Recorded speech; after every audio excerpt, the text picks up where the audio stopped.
So, what's trending? Bridging your Catholic faith with your everyday life. You're listening to Trending with Timmery on Relevant Radio.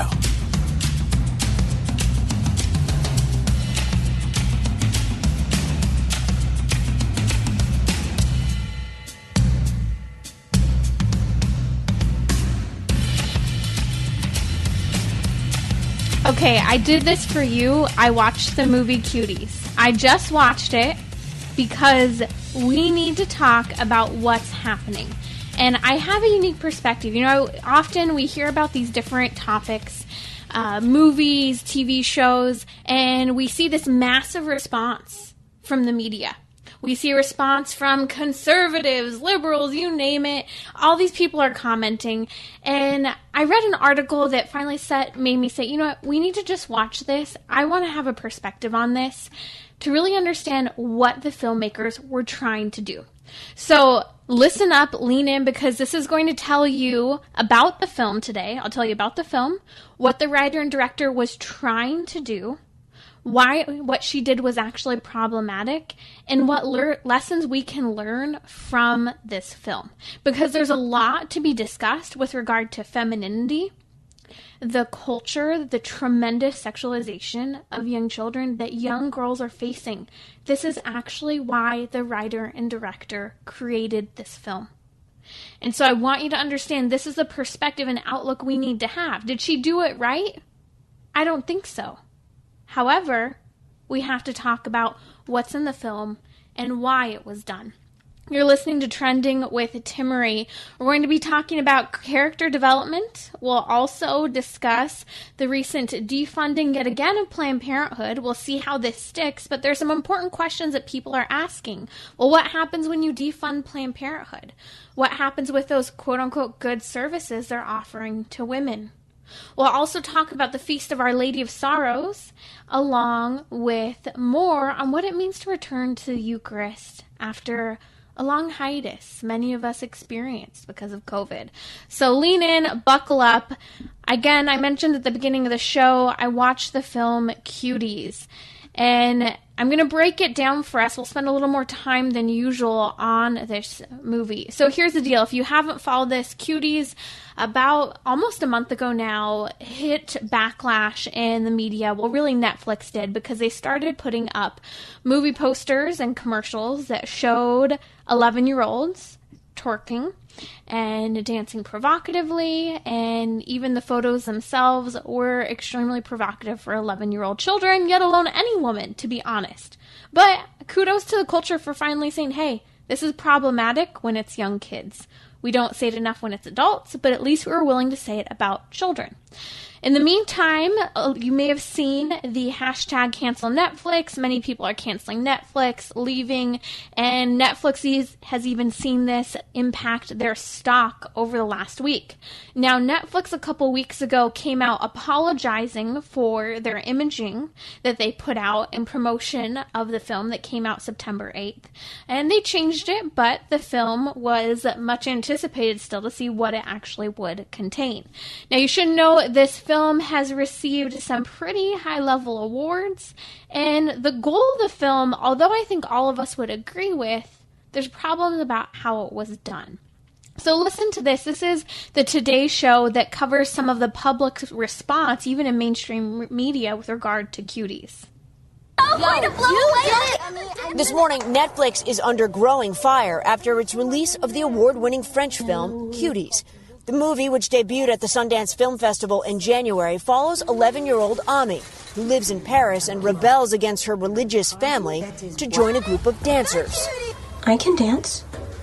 The film's writer and director says Cuties is about navigating between different models of femininity in today's society.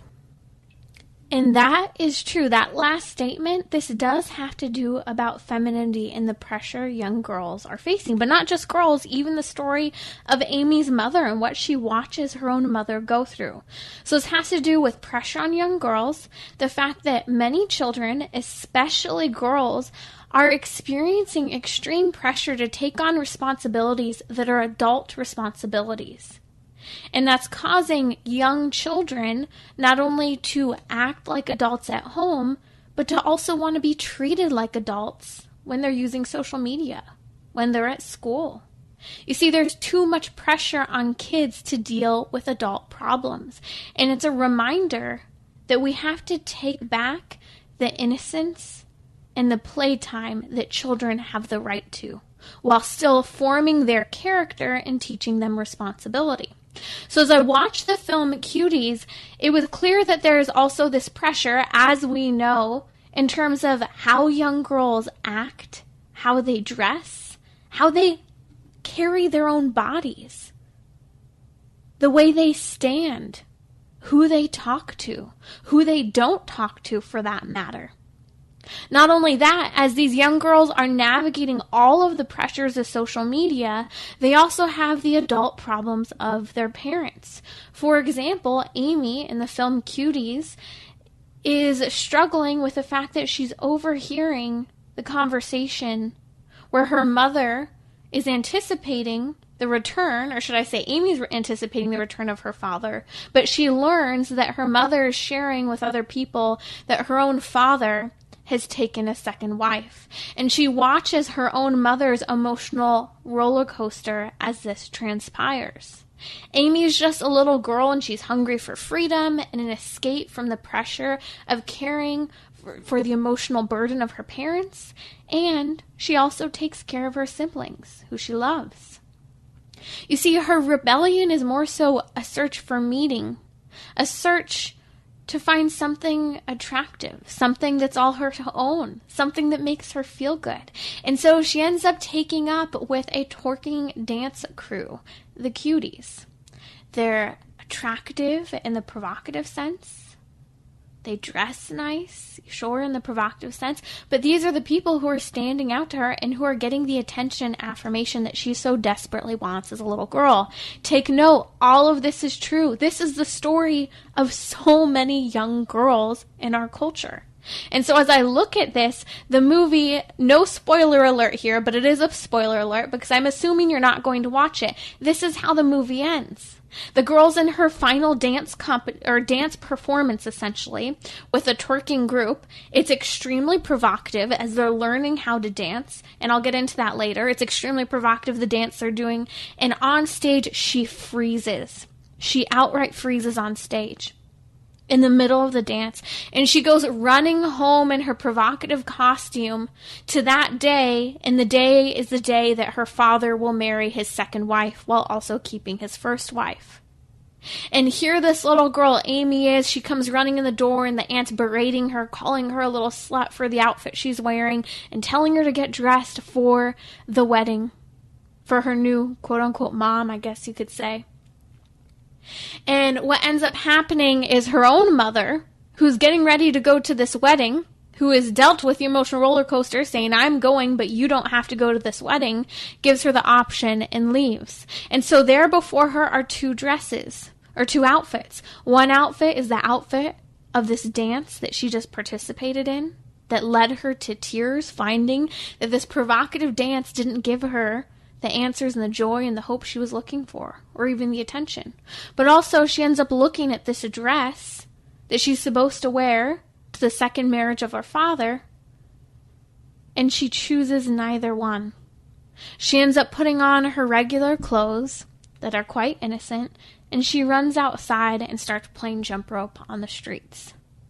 She chooses her own path. She leaves the twerking and the dancing behind, and she chooses not to go to the wedding of her father for his second wife, who she already knows, her mother has said, will have a bed next to her own. The whole story is unbelievable, the pressure that young women face in today's culture. Now, this is why the creator, Mamu Dakour, if I'm saying that correctly, is interviewed, and she's the not only writer but the director of the film. And she's asked, why did you create this story? And again, we're going to get into the problems as we move forward, but I want you to have a full picture of what's going on with this story. And she said she was at a neighborhood gathering in Paris, and she said, quote, a group of very young girls came on stage to dance, and they were dancing in a very sexually and revealing way. She then goes on because she's wondering, were they aware and conscious of what they were doing? So she asked them how they felt about their femininity in today's society, and she started interviewing hundreds of girls because she was clearly disturbed by the sexualization of these girls in this dance performance. She said, I wanted to know how they dealt with their self-image at a time when social media is so important and they have access to so much information and so many images. You see, the creator, that's the writer and director of Cuties, got that girls have tremendous pressure put on them. Now, it's interesting because it's an award-winning film. It addresses issues of femininity and the pressure put on both young girls and women. And it also points to the fact that young children are being sexualized today. This is why it's receiving so much criticism, because the acts performed in creating the film are sexualizing the young actresses. So, yet again, the writer and director said that she was eager to see the reaction when the critics, that's you and I, realized that we're both on the same side of this fight against young children's hypersexualization. She goes on to share about how when she was 10 and 11 years old, essentially this is her story, and how in many ways she herself wanted to be a boy because she felt like they didn't have the same pressure that she did as a girl. That boys didn't face the same injustices women did. And she wanted to see this freedom being portrayed for girls. She says at one point with regard to feminism, she said, for me, being a feminist means that even if we don't agree on everything, we should fight for each woman to be free to choose what she wants to be. Or should I say, who she wants to be. So in the end, I understand that the writer and director was trying to do something good with this film. She was trying to show the hypersexualization of children. She was trying to show the pressures put on women. She was trying to show the way some cultures and religions can also impact that. And again, the end of the story is that Amy chooses. She chooses to put aside the provocative dance costume, but she also chooses to put aside her family and cultural issues and not wear her cultural dress to the marriage where her father is taking a second wife. But here's the problem with Cuties. And if you're just joining us, you're listening to Trending with Timmer. I've been running through this rundown of the film Cuties, award-winning film that's received tremendous backlash and has led to many people finally canceling their Netflix.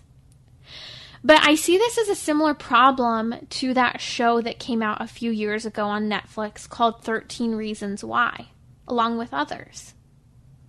It shows a lifestyle or an example, sure, in a story format, that encourages others to a certain type of lifestyle. That also encourages the actors and actresses to perform certain acts in the actual film or TV show that they're filming. You see, 13 Reasons Why had scenes in it that young people shouldn't have been acting in. And it also was geared toward young people to watch and set a horrible example having to do with suicide. And I remember even friends of mine who are in the film industry but are staunch Catholics would say, well, these are stories that have to be told. I'm sorry, but not every story has to be told. And if we do tell stories, we don't need to exploit our actors and actresses, especially when they're children. You see, the problem with this film is that it sexualizes its actresses. The lead actress, Fathia Yusuf, she's 14 years old now. So that means she was a couple years younger when she filmed this movie. Medina, another one of the girls who plays the role of Angelica, is currently 12 years old. So she too was a couple years younger when she filmed this movie. So let's assume that it was filmed 2 years ago. We're talking about a 12-year-old and a 10-year-old. Most of the girls are within that age range when they filmed this movie. Again, in the movie itself, there's twerking. And there's a scene where one of the girls, the lead actress Amy, ends up taking a photo of herself, stealing the phone of someone else in the film to make that happen. And yes, you know what I mean when I say taking a photo of yourself. And she's supposed to be an 11-year-old girl. Now, I'm still confused slightly here because originally it seemed like this film was obviously geared toward young girls, that this was a film for young girls. Maybe Netflix didn't get it. I don't know.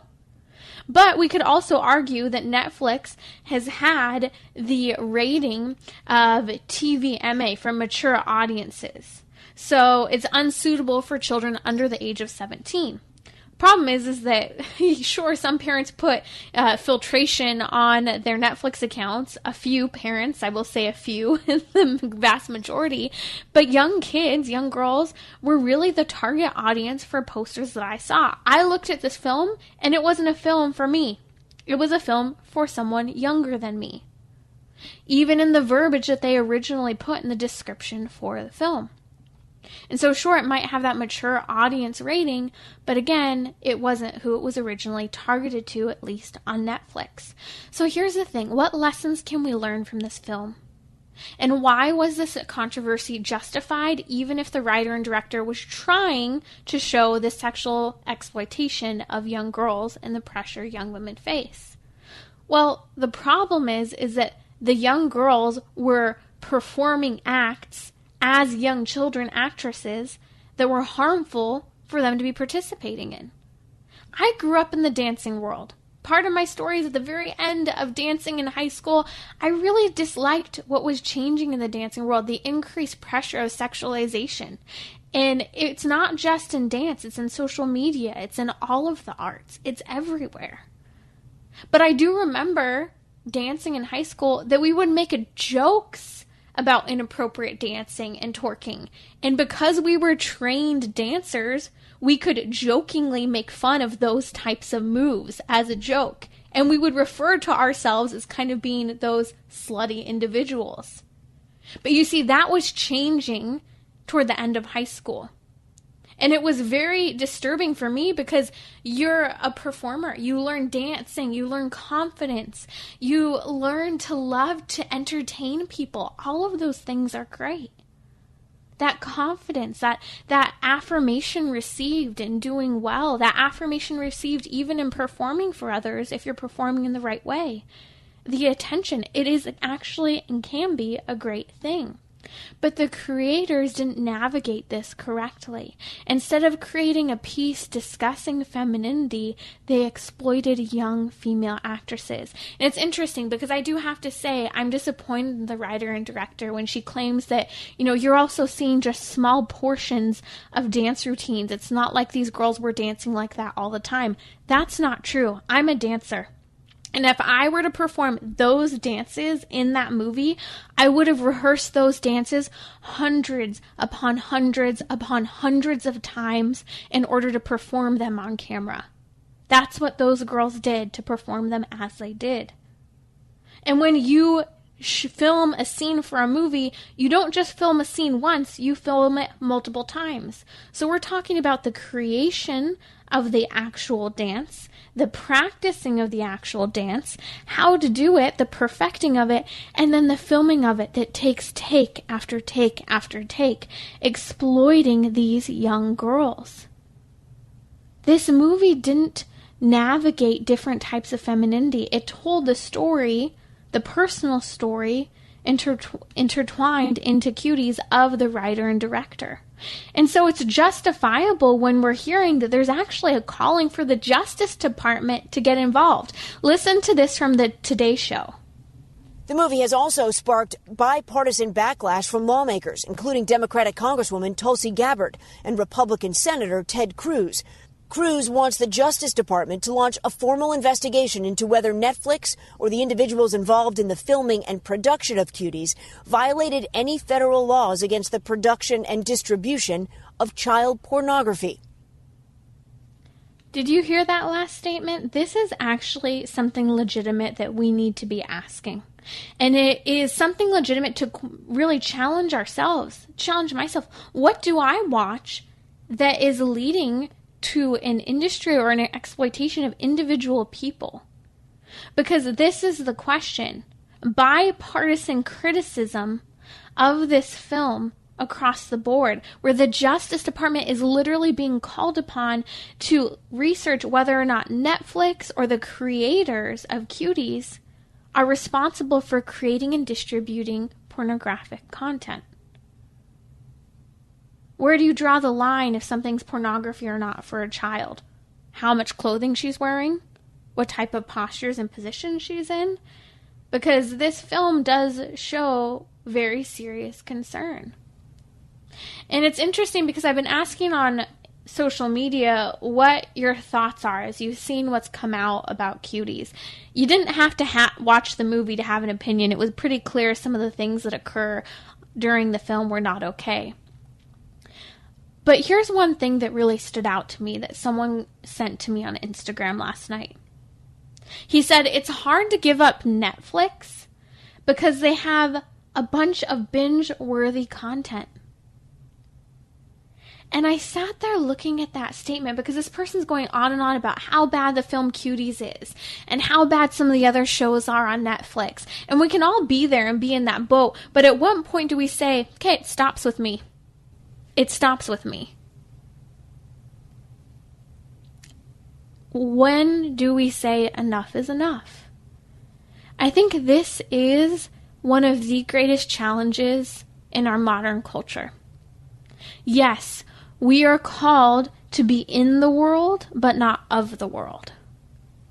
And sometimes our bad habits really seem like a really simple justification for what we do. Like, yeah, I keep watching Netflix. I have Netflix. I use, my parents' account for Netflix, and, we've talked about it over and over again. My parents, like all of us siblings and kids are like totally not binging, but like using the family Netflix account like everyone else is. So many people are in that boat. We were talking about this yesterday behind the scenes during the show. But what point, again, are we just that cog in the machine, the rat in the cage, constantly tapping the bar for a reward? You see, there's a problem with this statement that I received on social media. It's hard to give up Netflix because they have a bunch of binge-worthy content. What are we doing binge-watching TV? Don't we have better things to do? Yesterday during our happiness hour, our happy hour, we were talking about, do you have a morning routine? Because this older woman who scored perfectly on the happiness test, when she's asked about her happiness, she talks about her morning routine. And it's beautiful. And so I've been asking people the question, do you have the morning routine? And so we're going to come back in just a minute here, talking about that morning routine, talking about what you can do to make that happen. Because otherwise, we're going to be sitting here justifying Netflix, justifying Cuties, justifying binge watching a TV show. When do we make a change in our life? We are at a crossroads as Christians in the culture today. We can either be the light of Christ to the world, or we could be those judgmental, hypocritical people who comment on things that happen, or we could be apathetic, or we could just go with the crowd and be sheep and do what everyone else does. This is why Christ came to be the good shepherd, because he knew there were going to be times where we just go with the flock. And he created us to do so much more than that. We'll be right back here on Trending with Timmery, talking about your morning routine, character, Our Lady of Sorrows, and much more.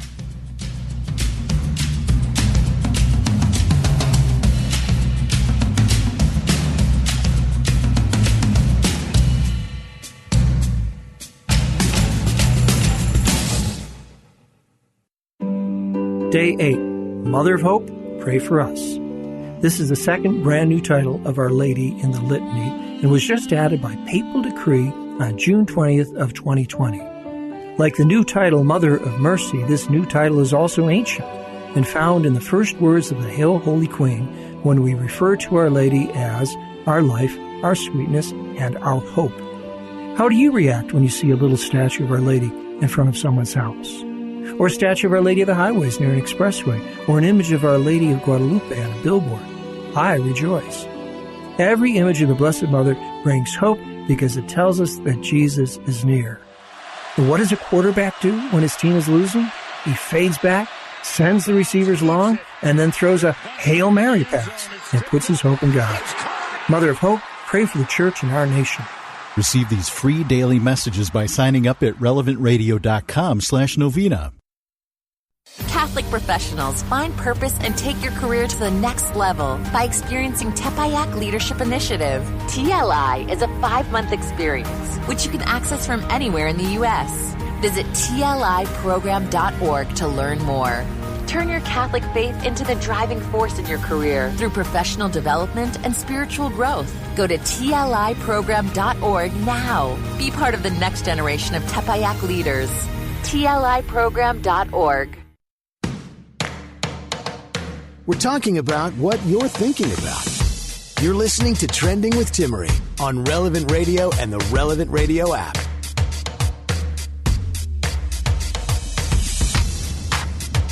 Okay, so I grew up in the pro-life movement, and I have to tell you, some of the table conversations that I grew up with had to do with sexually transmitted diseases, issues having to do with crisis pregnancies, you name it. Not a whole lot can faze me. But as I've started working in areas concerning chastity and sexuality, there are still those questions that shock me now and again, especially when they come from kids. But we did have a question that gave me a chuckle, but at the same time as it's a chuckle, you know, there are a lot of terms in our culture anymore that you got to define. We got a call during the break asking, what is twerking? And I'm like dying. This is great because this is one of those moments where you're like, oh, good Lord, help me. We could give a really like clinical, we're talking like, how do we do this? And just to be clear, for those who don't know, it's a form of basically grinding the air and a butt shaking. And there's another word that I could use to define it that would really give you the perfect visual, but I won't go there. It's just really inappropriate. I'll leave it at that. I think we've got the picture at this point. I could go into the Wikipedia definition. It's a type of dance that came out of the bounce music scene of New Orleans in the late 1980s. It's squatting with your butt out and much more.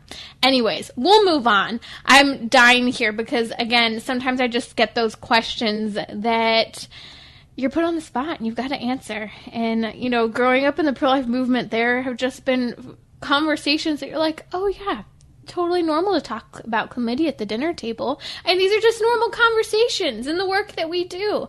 I remember some of my mom's friends in the pro-life work used to joke that they were in the sex business because they were helping girls out of that, essentially. So ill pro-life humor, if you can get me. I know I'm going to get a call on that one. How dare you say that? But after all, sex workers are very normal in today's culture. I was just talking to a friend recently who had a presentation at her Catholic university about sex workers and why what they do is great work. And we're, just to be clear, we're talking about prostitutes and streetwalkers and so forth.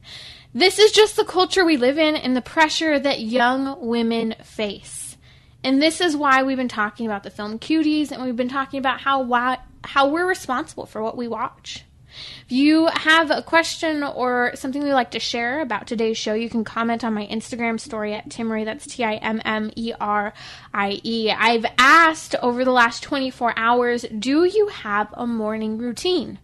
Because a woman who got a perfect score on the happiness test, when asked about her happiness, turned immediately to discuss her morning routine. It was beautiful. If you missed the show, you have to listen to our happy hours here on Trending.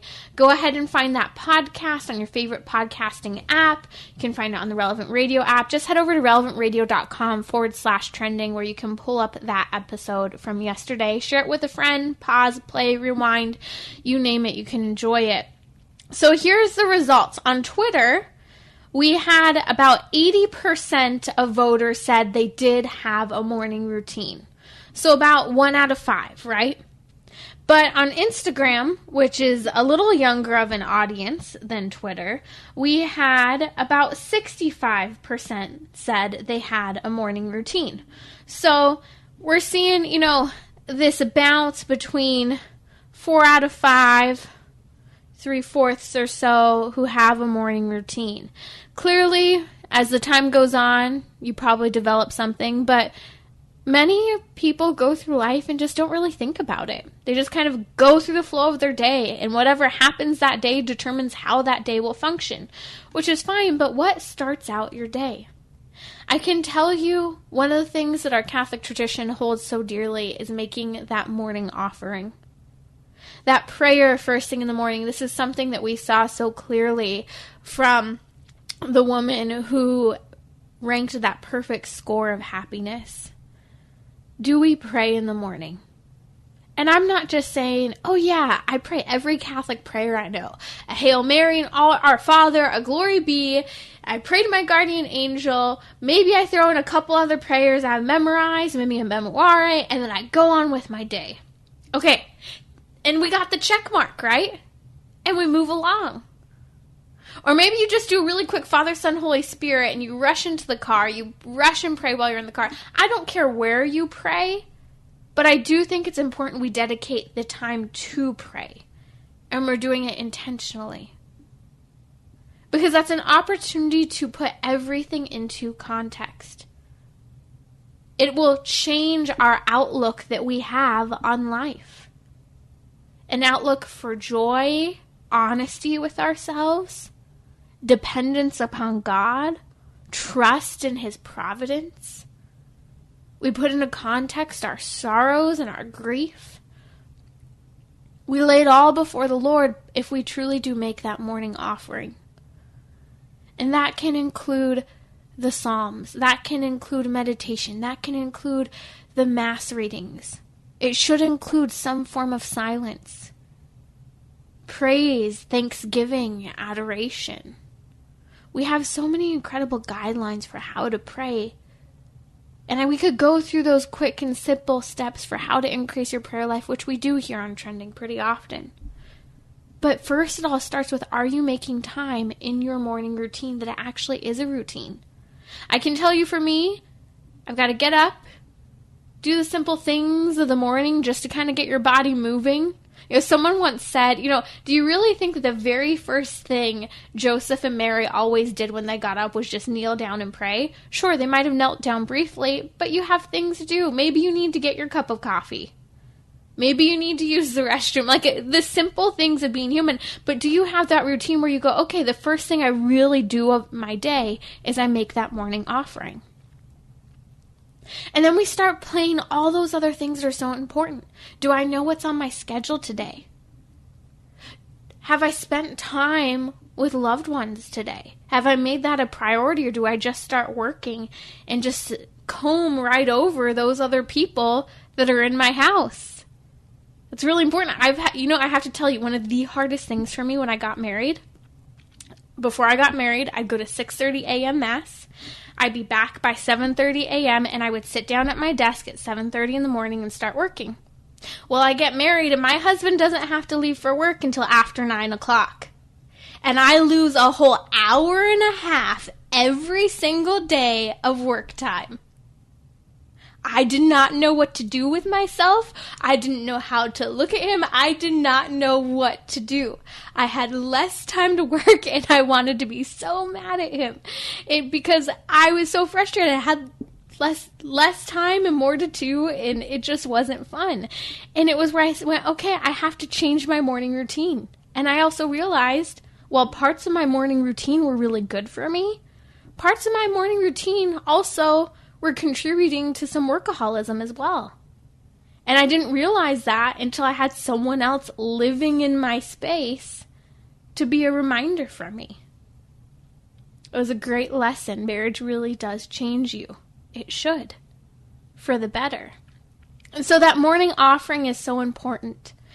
But also, maybe you're a morning exerciser and not an evening exerciser. So maybe part of your morning routine has to be exercise. Or maybe you say you're an evening exerciser, but you do not have time. So the only way you will exercise is if you force yourself to do it in the morning. How else are you going to do it unless you create a routine? I can tell you I have my morning pretty well structured where I know, okay, I wake up at this time. This is my chunk of time per prayer, And by this time, I should start exercising. After that, I then have all this time for making breakfast, packing lunches, spending time together. And this is one of the big ones I learned from my husband, not rushing in the morning. He loves to have his time in the morning, to not be rushed and stressed out. And I would be the one that was like, go, go, go. We've got to get it done. We've got to get to the next thing. We need to be efficient. And I didn't know what to do with a slow-moving morning. It's like I was tapping my foot going, okay, when can I start working? When are you going to leave? Why don't you do more? And why aren't you more productive first thing in the morning? You see, I needed to learn to slow down, to appreciate the day, to appreciate what I had, to give myself time to pray without stressing while I'm praying about what I have to do that day. Because it's really easy if we move too quickly in the morning. Our prayer time is no longer prayer time. Our prayer time is us muttering our prayers while we're thinking about the next thing in our to-do list. This is why the morning routine is so important and why we must have it. And so this is my question for you. What is a part of your morning routine and why? I want to hear those 3 things that are a part of your morning routine. What is it? Because I've learned a lot just in the little bit of time I've been married about how I needed to change my morning routine. Yes, I was getting that prayer in. Yes, I was making it to Mass in the morning. Yes, I was looking at my to-do list. I wasn't eating until later. Like, we could talk about all these different things, but we need to have that perspective. Key elements are projecting your goals, having those 3 goals for the day, knowing your schedule, knowing when to work out, having your prayer time, maybe reading in the morning. All of these are really important elements. Making time to actually eat and not just rush out the door. You know you've been there. That phase in life where you're like, yeah, I know I need to eat. I want to eat. But I end up eating my breakfast while driving to work every morning. Or I have half of breakfast because I didn't actually have a routine in the morning. People who have a morning routine are happier. And this happiest woman on the happiness score test even watches cartoons in the morning. That's part of her morning routine. So what are you doing to slow down? I'm not telling you to take 4 hours to get ready. I'm just asking, what is it for you that's going to set your outlook on life, to have a good day, to choose joy? Because what we do with our daily routine will truly transform how we live day to day. And if you try to do it without God, you are not going to be happy. When we separate ourselves from the life of God, not just by mortal sin, but by not praying to Him, we separate ourselves from greater graces in our life. And this is why that morning offering as a part of your morning routine is so important. You're listening to Trending with Timmerie. I will be right back. We'll be talking about the Feast of Our Lady of Sorrows and why, yes, Planned Parenthood may be defunded in certain states, with Title X funding being removed. But a lot of people are saying that's bad because it hurts women, because Planned Parenthood performs other services. So I'll give you some talking points to how to respond to that argument. We'll be right back. Timmerie will be right back. You can reach her on Instagram and Twitter at Timmerie. That's Timmerie. Bridging your Catholic faith with your everyday life. You're listening to Trending with Timmerie on Relevant Radio and the Relevant Radio app.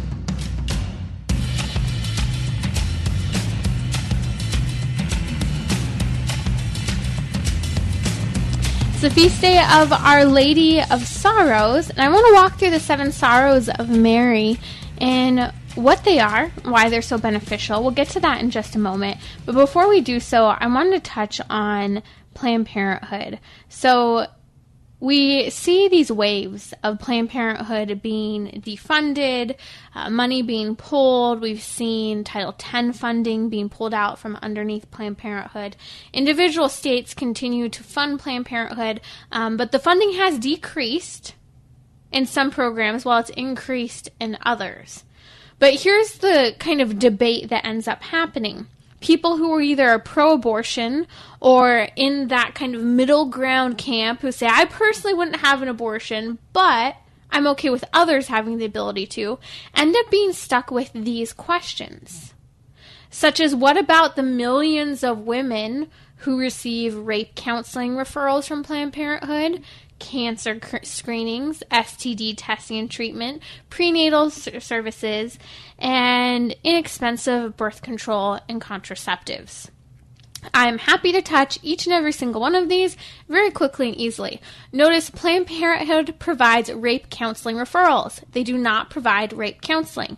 The cases where they do is when it has to do with counseling women to have an abortion. That's what they do. And so when we talk about rape counseling, we're not taking rape counseling away from women.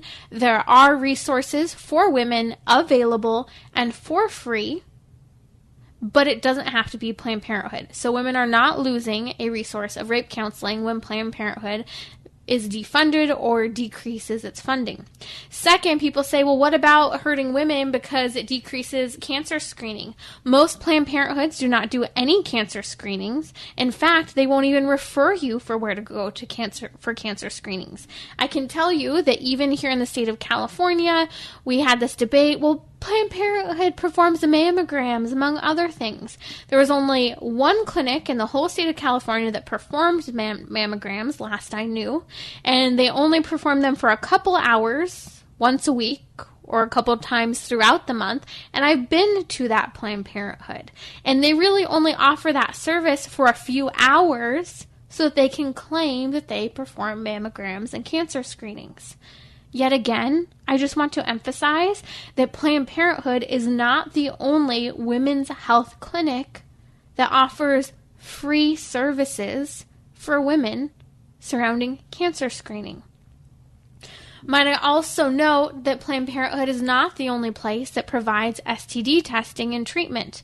There is a place just a few minutes away from me here in San Diego that provides STD testing to women, and it's not Planned Parenthood.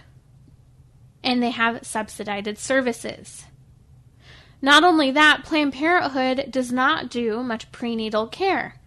I have friends who have called Planned Parenthood asking for prenatal care since they're supposed to provide free services in many instances, and they make it very clear they do not provide prenatal care. Not only that, we also have, quote, inexpensive birth control and contraception. I'm not saying I endorse birth control or contraception. If you've listened to Trending, you know that I don't. But I will make it very clear, Planned Parenthood is not the only place that offers inexpensive, if not free, birth control. Have you heard of the fact that we hit the HHS mandate? Well, the HHS mandate a number of years ago made birth control totally free. And guess what? Planned Parenthood stopped. And let me make that clear. They stopped giving as much birth control out because other businesses popped up providing free birth control. For example, the Pill Club. The Pill Club's one place really popular in California that had been booming because they can be subsidized by the government to provide free contraception. And my friends in college could easily get the Pill Club because the government subsidized it. So, again, all of these services that people are saying, hey, when you defund Planned Parenthood, you're hurting women, that's not true. There are other places that provide the same services. They do it far better. They actually perform them and don't just refer for them. And they're also not going to try and sell you an abortion. So, in fact, we're actually doing women a better service because we're not lying by continuing to fund Planned Parenthood, who claims to be a full women's health care center when they're not. End of story. And we shouldn't be afraid to have these conversations with people. And sure, you may know someone who was perhaps screened and diagnosed with HPV by Planned Parenthood. Yeah. Maybe they did get their diagnosis. Maybe they did get some help from Planned Parenthood. But that doesn't mean that we're taking resources from women by not funding Planned Parenthood moving forward. There are other places that can be great resources for women. They're out there for free, and it's not Planned Parenthood. End of story. So, coming to this topic, we've been talking all day about femininity in many ways, about the attacks on young women and girls, and I find it fitting that right the same point as all of this is blown up with the film Cuties on Netflix, today is the feast day of Our Lady of Sorrows, September 15th. one thing that always shocks me about the thoughts people have about Our Lady is that so often I will hear people say, Mary isn't really relatable. I mean, she's the mother of God. She was chosen by God. She didn't have any sin. And I always find that fascinating because when I look at the 7 sorrows of Mary, we really do see a woman who has been through so much more than any of us have, and who teaches us a tremendous amount about enduring in the face of suffering, and choosing Christ in the face of suffering, and choosing love in the face of suffering. And I was thinking about this today during Mass, how Satan told God he will not serve. We see this conversation so often about how Satan took a third of the angels from heaven with him. He refused to serve God. There were some things that were really problematic, and part of it had to do with how God was going to elevate humanity by Christ becoming a human person, Jesus Christ, his only Son. And Satan said he would not serve. And on the opposite end of the spectrum, we have the Blessed Virgin Mary, who gave her fiat. Be it done unto me according to thy word. Behold the handmaid of the Lord. You see, Our Lady chooses to serve. She chooses Christ. She doesn't choose the easier, comfortable path. And so when I look at the 7 sorrows of Mary, here they are. 1, the prophecy of Simeon, about a sword piercing her. That her life is going to be very difficult, and she's just here like any other mother is, basically to present her child in the temple like a mother would for the baptism. They're joyful with this child. Imagine the sorrow she must have faced in this prophecy. Then her son is being sought out to be killed, and she has to flee to Egypt with her husband. Third, she loses Jesus in the temple, and for a few days there, her and Joseph are frantically looking for their son. Fourth, the meeting of Jesus and Mary on the way of the cross. Her son is bloody, bruised, and beaten, and now he's carrying the splintered cross as it is jagged, pushing into his skin. And she watched and she endured. Then she stood at the foot of the cross as her son is crucified. And she chose him. She loved him. She was present to him. She wasn't there weeping and screaming, saying, "Why is me?" That's not the narrative we ever see in the gospel. 6, she's there, and his body is placed in her arms, the Pietà art that we see, the sculpture, where Mary's holding the bloody, dead body of her son. And then 7, the burial of Jesus, that final stamp of her son being put into the tomb. Our Lady endured so much suffering. Yet Our Lady is the source of our joy because she was rooted in Christ, united to him, and unwavering in her choice to be a servant for the Lord and to love him above all else. Day 8, Mother of Hope, Pray for Us. This is the second brand new title of Our Lady in the Litany and was just added by papal decree on June 20th of 2020. Like the new title, Mother of Mercy, this new title is also ancient and found in the first words of the Hail, Holy Queen when we refer to Our Lady as our life, our sweetness, and our hope. How do you react when you see a little statue of Our Lady in front of someone's house? Or a statue of Our Lady of the Highways near an expressway, or an image of Our Lady of Guadalupe on a billboard? I rejoice. Every image of the Blessed Mother brings hope because it tells us that Jesus is near. And what does a quarterback do when his team is losing? He fades back, sends the receivers long, and then throws a Hail Mary pass and puts his hope in God. Mother of Hope, pray for the church and our nation. Receive these free daily messages by signing up at relevantradio.com/novena.